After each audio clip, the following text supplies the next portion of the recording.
Крымский татарин станет заместителем одесского губернатора Михаэля Саакашвили.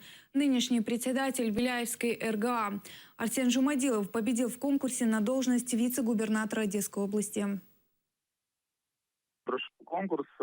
Сейчас есть еще некоторые формальные аспекты процедуры, которые займут определенное время, ориентировочно еще недели 3, возможно, до, собственно, назначения. То есть пока только имеем результаты конкурса. А если все формальные аспекты пройдут так, как ожидаются, то буду замом, отвечающим за такие направления, как экология, АПК, здравоохранение и социальная защита. Сейчас на самом деле открывается возможность для всех талантливых крымских татар проявить себя. Открываются такие возможности, которые до этого никогда не были доступны нам в Крыму, при той власти, которую мы имели.